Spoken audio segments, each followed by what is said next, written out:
कई बार लोगों को ऐसा महसूस होता है कि भारत बांग्लादेश की एक पार्टी को पसंद करता है। इसकी वजह यह है कि शेख हसीना प्रो इंडिया रही है। दूसरी सरकारों ने भारत विरोध का झंडा थामा है, ये भी सच है। फिर भी बांग्लादेश और भारत के संबंध कभी इतने खराब नहीं हुए कि बातचीत भी ना हो सके। बांग्लादेश के फॉरेन सेक्रेटरी रहे शमशेर एम चौधरी को उम्मीद है कि उनके देश के भारत से अच्छे रिश्ते बने रहेंगे। शमशेर एम चौधरी ढाका में रहते हैं और देश में चल रहे सरकार विरोधी आंदोलन पर बारीकी से नजर रखे हुए। दरअसल बीते 3 दिनों में 4 घटनाएं हुई जिन्होंने भारत और बांग्लादेश के बीच रिश्ते को पलट कर रख दिया। बांग्लादेश में विरोध प्रदर्शन और हिंसा के बाद आवामी लीग की सरकार गिरना, प्रधानमंत्री शेख हसीना का इस्तीफा देकर बांग्लादेश छोड़ना, शेख हसीना के हेलीकॉप्टर का भारत में लैंड करना और फिर उनका दिल्ली पहुंचना, नोबेल पुरस्कार विजेता डॉक्टर यूनुस के नेतृत्व में बांग्लादेश में अंतरिम सरकार बनना। हालात इतने बिगड़े हैं कि 15 साल प्रधानमंत्री रही शेख हसीना के खिलाफ खड़े हो गए। एक्सपर्ट्स का मानना है कि शेख हसीना बांग्लादेश में सुरक्षित नहीं थी, वहां उनकी जान को खतरा हो सकता था। भारत ने शेख हसीना को शरण देकर अच्छा काम किया। शेख हसीना के प्रधानमंत्री रहते भारत और बांग्लादेश के रिश्ते बेहतरीन दौर में थे। अब बांग्लादेश में राजनीतिक उथल पथल के बीच नई सरकार शपथ ले रही है। नई सरकार में 17 सदस्य होंगे। नई अंतरिम सरकार बनने के बाद भारत के अपने पड़ोसी देश से क्या होगा? बांग्लादेश की नई सरकार भारत के साथ सहयोग का रुख करेगी या भारत विरोध करेगा?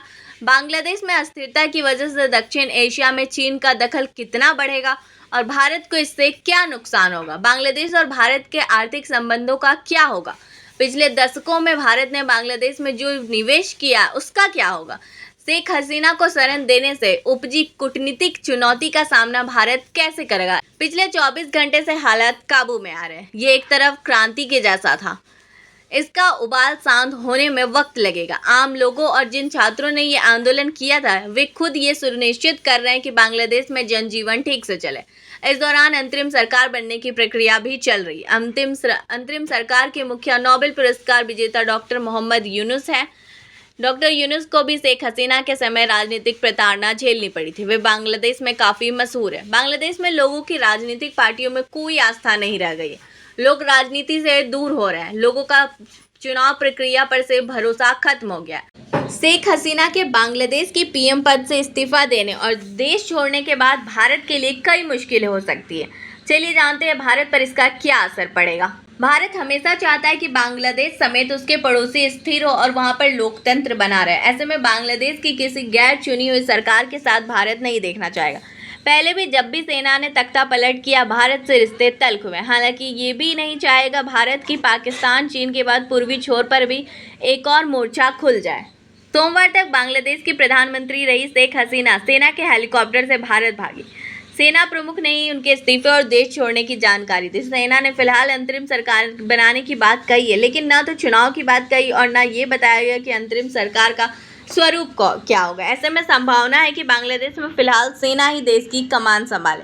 कुछ दिनों में हालत सामान्य होने के बाद शेख हसीना की वतन वापसी का रास्ता तैयार करे, जैसा पड़ोसी देश श्रीलंका में किया गया। मौजूदा आर्मी चीफ की नियुक्ति शेख हसीना ने ही की है। भारत बांग्लादेश में शेख हसीना की सरकार को देखना चाहता है। शेख हसीना चीन और भारत के बीच में संतुलन बनाकर रखती है।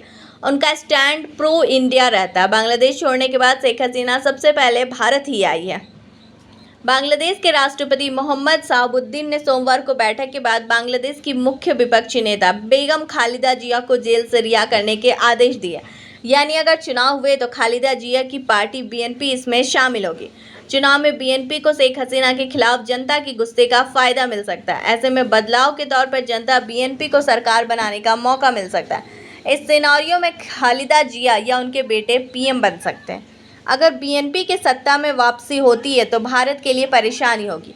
खालिदा जिया भारत विरोधी नीति के लिए जानी जाती है। इस साल अप्रैल में उनकी पार्टी ने इंडिया आउट कैंपेन चलाया था। बीएनपी ने भारत में निर्मित चीज़ों के बहिष्कार की अपील की थी। बीएनपी की सरकार बनने से भारत का एक्सपोर्ट रुकेगा। बांग्लादेश में चल रहे भारत के कई प्रोजेक्ट पर असर पड़ेगा। ऐसे में बांग्लादेश भी नेपाल की तरह चीन से दोस्ती का हाथ बढ़ा सकता है। बांग्लादेश के छात्र आंदोलन की बुनियाद में जमाते इस्लामी का हाथ बताया जाता है। ऐसे में जमात के सिर पर जीत का सेहरा बन सकता है। जमात पर आरोप है कि उसका पाकिस्तान से कनेक्शन है, जो बांग्लादेश में होने वाली आतंकी गतिविधियों के लिए जिम्मेदार है।